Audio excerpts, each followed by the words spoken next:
When most people think about a product or the economy, they tend to think about the thing that exists at the end of a very long line of processes. And that makes sense if you think about it. If you don't know the backstory to something, you're really going to only acknowledge or understand the part that you personally interact with. But I can tell you from the perspective of a manufacturer, a guy who actually makes those things that shows up on the shelves of some of your favorite stores, that this is actually the very tip of an extremely large iceberg. Now I make, and my family makes, thousands of different products. Way too many to show in this video here. Possibly too many to even show in an entire season. We make products from this to products like that. And each one of them requires a different methodology for manufacturing. So I thought we'd start with this product here, and we could just kind of dive in and learn how it's made. But let's talk about the actual manufacturing process. There are some really amazing things that happen here. Not just amazing, but downright magical. You see, we take all the various components, from the material to the tooling to the thought that creates the project in the first place, and we bring it all together here at this machine. This is an injection molding machine. So what happens here is material is fed into this hopper here, and it is melted in this zone. This is the injection unit. So right here, this will meter up and create a slug of plastic that it will shoot into the mold. Then we squirt the mold full of plastic and we wait for it to cool. And in a few seconds, the mold opens up and we have a product. Not just one product, but in this case, lots of them. Now this may not look like magic to some people. Interesting, sure, but not magical. But if that's the case, there's a chance you're just not looking at it quite right. You see, this product was not the only thing being created here. In addition to this product, we were actually creating money as well.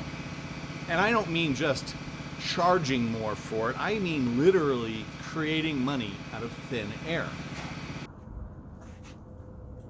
Now, a lot of people think money comes from banks or from the government, and that's not actually true. Banks can hold your money and governments tend to regulate it, but neither one of them actually create it.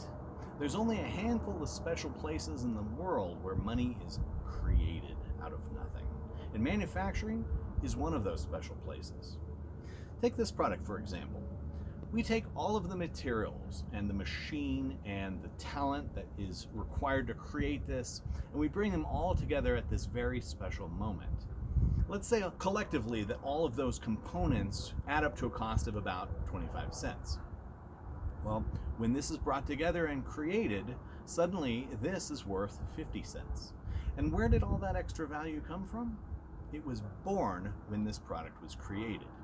You see, this product is simply the vehicle that contains that value. Now, other companies might add to that value for transportation, for example, or by putting it on the shelf to sell it to you. But they can't add value to it until it exists in the first place. That seed is what allows money to move forward and to expand. All of that comes from that very moment when this is first created. And that is the magic of manufacturing. Now, when you go to the store and you spend your hard-earned money, the store will take that money and they'll give some of it to the manufacturer and they'll give some of it to the government for taxes. And if they run a really efficient store, they actually get to keep some of it. But the fact remains that they're not actually creating money in this process. They're simply moving it around in the marketplace. Now, don't get me wrong, you can make an awful lot of money moving money around in the marketplace. But the fact remains, they're not actually creating it. In order for any economy to be healthy and prosperous, it must have within it the means to create new money and feed it back into the system. There are not a lot of ways to do that, but manufacturing is one of them. So it is critical to our future success that we have within our country the means for this production and the knowledge that goes along with it.